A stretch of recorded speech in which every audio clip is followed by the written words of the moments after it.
दोस्तों नमस्कार, मैं हूं आलोक पाठक और आप देख रहे हैं खबर दस्तक। हमारे साथ हैं समाज को सुधारने का जिम्मा लेकर राजनीति में उतर चुके आजाद अधिकार सेना के राष्ट्रीय अध्यक्ष, जिनको योगी जी ने जबरिया रिटायर कर दिया था आईपीएस के पद से। अब आज अमिताभ ठाकुर जी ने एक अपील की है भारत सरकार के सूचना मंत्रालय से और कहा है कि एक जानी मानी एंकर है रूबिका लियाकत, जो आजकल अंबानी जी के चैनल की स्टार या उनका चेहरा मानिए, रूबिका लियाकत न्यूज 18 का चेहरा है, उनको वहां से हटाने की मांग कर दी। ये थोड़ा चौंकाने वाली बात थी, क्योंकि मैं थोड़ा बहुत जानता हूं कि न्यूज चैनलों में कैसे काम होता है। न्यूज एंकर वही करता है जो उसका प्रोड्यूसर उसको कहता है, और जितने भी ये जो मीडिया के चैनल्स हैं, ये टीआरपी के लिए अब खबर नहीं करते, नौटंकी ज्यादा करते हैं। तो रूबिका वहां नौकरी कर रही है, जो उनका बॉस कहेगा उनको करना पड़ेगा। सर, आप किस बात पे नाराज हो गए कि आपने चिट्ठी लिख दी, बकायदे अम्बा न्यूज 18 को भी लिख दिया और भारत सरकार के सूचना मंत्रालय को भी लिख दिया कि इनको एंकर के पद से हटाया जाए? देखें सर, जो मेरी शिकायत है और जो उस शिकायत की बुनियाद है, वह मुख्य रूप से जो मीडिया की जिम्मेदारी का जो कंसेप्ट है, ये जो भी मीडिया हमारे देश में ऑपरेट कर रही है, और मैं समझता हूं कि ये लगभग सभी के लिए लागू है, ये कहीं ना कहीं ये सरकार की ओर से इन्हें किसी न किसी प्रकार का लाइसेंस या अनुमति रहती है। विशेष करके जो बड़े मीडिया हैं, चाहे आपको एएनआई, पीटीआई जैसे आपके न्यूज चैनल हों, एजेंसीज हों, बड़े अखबारात हों, सभी अखबार को हम और आप सभी अवगत हैं कि उन्हें रजिस्ट्रेशन कराना पड़ता है आरएनआई में, और जो चैनल्स हैं उनको अपने लाइसेंस प्राप्त करने पड़ते हैं, उनकी शर्तें होती हैं। और वह शर्तें, मैं समझता हूं कि दुर्भाग्य का विषय है कि या तो हम ज्यादातर लोग नहीं जानते, और कई बार तो मुझे लगता है कि वह राजनीतिक लोग भी कई बार शायद नहीं जानते, जो मीडिया के अगर मैं वो शब्द प्रयोग कर सकूं, बदगुमानी से, बदख्याली से, बदतमीजी से, बदमिजाजी से जो लोग परेशान हैं। अब एक शब्द आया है गोदी मीडिया, तो यूं ही नहीं आया है, निश्चित रूप से जो सीमाएं उसमें बांधी गई हैं, उन सीमाओं का भारी व्यतिक्रम करते हुए यह स्थितियां उत्पन्न हुई हैं। सुश्री रूबिका जो है वह इसका एक उदाहरण मात्र है, और यह मेरी ओर से, मेरे चूंकि हम लोगों की हैसियत छोटी सी है, मैं कोई न तो किसी बड़े राजनीतिक पार्टी का कोई नुमाइंदा हूं, न मेरे कोई, लेकिन समाज में सही ढंग से कार्य हो सके, उसमें अपना उत्तरदायित्व मैं और आप, हमारे जैसे लोग अपना अदा कर सके, यह प्रयास रहता है। उसी के दृष्टिगत जिस प्रकार से सुश्री लियाकत अपने लिए कहने पे या अपने मालिकान के कहने पे, एडिटर के कहने पे महत्वपूर्ण यह नहीं है। महत्वपूर्ण यह है, जैसा आपने कहा कि चेहरे के रूप में जिस प्रकार से वे लगातार अभद्र, अवांछनीय, अमर्यादित टिप्पणियां, आपको याद होगा, मैं वो कोई बड़ी बात नहीं बता रहा हूं, और मैंने अब ये शिकायत करने के पहले उस वीडियो को फिर देखा, जो मनोज काका जो समाजवादी पार्टी के हैं, उनसे जो इनकी जो कथित भिड़ंत, वह भिड़ंत के लायक आप एंकर हैं। आपका काम लोगों के सामने निष्पक्षता से, निष्प्रियता से, यह लिखा हुआ है आपके, मैं समझता हूं लाइसेंसिंग शर्तों में भी यह होगा कहीं ना कहीं, कि आपको निष्प्रियता, ईमानदारी के साथ तथ्यों को रखना है। आप ऐसी स्थिति आ गई कि एक पार्टी के व्यक्ति को आपको दलाल कहना पड़े, और फिर आप शुरू कर दें कि मैं आप पर मानहानि करूंगी, और वो कभी मानहानि करने नहीं गई। इसका कारण बेहतर वह जानती होंगी, और इन्होंने कहा कि आपको जाइए मानहानि कर दीजिए। और जिस प्रकार, उसके बाद जिस प्रकार की भाषा का उन्होंने प्रयोग किया श्री मनोज काका के लिए, वह वास्तव में जो जो जो नियम है ब्रॉडकास्टिंग के, उसकी धज्जियां उड़ा रहा था। कुछ दिन पहले श्री अजय उपाध्याय जी के साथ जो उनका विवाद हुआ, वह हम देख रहे हैं, हम सभी जान रहे हैं, और मेरे लिए अब वह एक अंतिम बात थी कि अब बहुत हो गया। आप अपने सीट से आके दूसरी जगह आप खड़ी हो गई और आपने जिस प्रकार से व्यवहार किया, मैंने देखा कुछ दिन पहले जो AIM वाले जो हैं, जो लखनऊ के हमारे प्रवक्ता हैं, मैं शायद असीम जी जो हैं, उनसे इनकी एक भिड़ंत, असीम वकार साहब से इसी प्रकार की हुई। और तमाम ऐसे एक कुछ दिन पहले हमने देखा सुश्री लियाकत ने, जो वह तो मैं समझता हूं कि भारत सरकार को वह मामला देखना चाहिए। US से, अमेरिका से हमारे अच्छे राजनयिक संबंध हैं और एक महत्वपूर्ण, क्योंकि जब आप केवल रूबिका लियाकत हैं, तो जैसे मैं अमिताभ ठाकुर व्यक्तिगत घूम रहा हूं, मेरी शून्य मेरी महत्ता है, लेकिन अगर मैं सेवा में होता, कहीं DG और फला होता तो दूसरी बात होती, फिर मैं पद धारण कर रहा था। आप एक अत्यंत महत्वपूर्ण चैनल की एक प्रकार से प्रवक्ता हैं या उसका चेहरा है जैसा आपने कहा, और आप US प्रेसिडेंट को कह रही हैं, जिस प्रकार की भाषा का आप प्रयोग कर रही हैं कि उसकी कौन सुनता है या उनकी कौन सुनता है, जो भी भाषा उसकी या उनकी जो भी शब्द हो, उनकी कौन सुनता है। और यह एक विदेश नीति पर कुठाराघात है। विदेश, अगर इससे कोई बड़ी बात नहीं, क्योंकि इन बड़े चैनलों को वह लोग भी सुनते हैं। यह हमारे जो राजनयिक संबंध है उन पर कुठाराघात ये लोग कर रहे हैं, बहुत मामूली से, मैं कहूंगा बहुत मामूली से लाभ के लिए, बहुत मामूली से अपने कारणों से। इन सबों को हमने उदाहरण के रूप में प्रस्तुत करके, इन सभी उदाहरणों को मनोज काका जी के, उपाध्याय जी के, वकार साहब के, प्रेसिडेंट मिस्टर ट्रंप पर उनके बयान को हमने कहा है कि एनफ इज एनफ, आप इस बात का संज्ञान लीजिए। और इनको चूंकि यह जिम्मेदारी का पद है, जैसे SP का पद, SP अगर बात बात में मैं कहूं कि अगर अजीबोगरीब कार्य व्यवहार करने लगे, चिल्लाने लगे, चीखने लगे, बिना मतलब का व्यवहार करने लगे, तो आप और हम कहेंगे ना कि भाई इसको SP पद से हटाओ, यह उसकी मर्यादाओं का नहीं पालन कर रहा है। तो दुर्भाग्य से सुश्री लियाकत अनवरत ऐसी स्थितियों में आ रही हैं जहां यह स्पष्ट दिख रहा है कि वह उस पद की गरिमा का पालन नहीं कर पा रही हैं। देखिए, एक बात, आपकी बात सही है, आपने मांग की है कि रूबिका लियाकत जी को हटा दिया जाए, लेकिन देखिए, मैं एक बड़े मीडिया समूह में मैनेजमेंट का हिस्सा रहा हूँ। 14 साल मैंने वहां नौकरी की है, बहुत सीनियर पोजीशन पे रहा हूँ। मैं जान रहा हूँ कि आज की डेट में अगर सरकार फंडिंग न करे तो बहुत से चैनल और अखबार बिजली का बिल नहीं चुका सकते। अमिताभ सर समझिए, अभी एक आंकड़ा आया था, से 2 साल पहले RTI डाली गई थी, जिस समूह का आप जिक्र कर रहे हैं, उस समूह को सिर्फ उत्तर प्रदेश सरकार ने, अगर मेरी जानकारी मुझे सही याद आ रहा है, तो लगभग 150 करोड़ का सिर्फ उत्तर प्रदेश सरकार ने उस समूह को विज्ञापन के तौर पर दिया था। ये अगर मुझे सही याद आ रहा है, RTI में इस तरह के तथ्य सामने आए थे।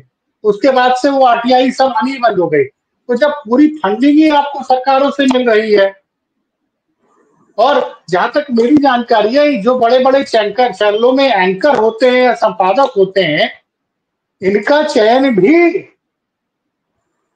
सत्ताधारी पार्टी के बड़े नेताओं के कहने पर ही होता है।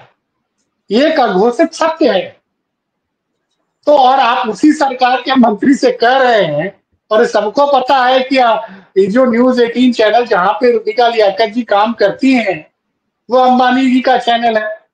उस चैनल के जो सर्वा है संपादकीय के जोशी जी, वो RSS और BJP के बड़े करीबी माने जाते हैं, राहुल जोशी जी। तो ये कैसे आप मांग कर रहे हैं? मुझे तो लगता है कि मीडिया की कारगुजारी को देखने के लिए सुप्रीम कोर्ट को एक इंडिपेंडेंट, सुप्रीम कोर्ट की एक बॉडी बैठनी चाहिए जो देखे कि मीडिया निरपेक्ष रूप से काम कर रही है कि नहीं कर रही है। सरकार तो इसको मॉनिटर नहीं कर पाएगी, क्योंकि सरकार वो चाहती के लाइसेंस भी सरकार के हाथ में है। आप सरकार की बात नहीं मानेंगे, आपका लाइसेंस कैंसिल हो जाएगा। अरे हम लोग छोटे छोटे लोग हैं सर, हम लोग बड़े बड़े मीडिया हाउस में नौकरी करते थे, 1.5, 2, 3 लाख रुपए तनख्वाह आती थी। रूबिका लियाकत की तनख्वाह तो बहुत ज्यादा है, लेकिन आज नौकरी नहीं है हमारे जैसे कई साथियों के साथ। हम लोग कैसे सरवाइव कर रहे हैं, और यूट्यूब पे भी हम लोग के लिए काम करना मुश्किल हो गया है। तो इस देश में मुझे लगता है कि जहां थोड़ी बहुत न्याय की उम्मीद है, बजाय ये शिकायत जो आपने की है सूचना प्रसारण मंत्री के पास, अगर इस मामले को आप किसी पीआई के जरिए आप जैसे जागरूक लोग अगर सुप्रीम कोर्ट जाएं और वो मीडिया एंकर जिस तरह से व्यवहार कर रहे हैं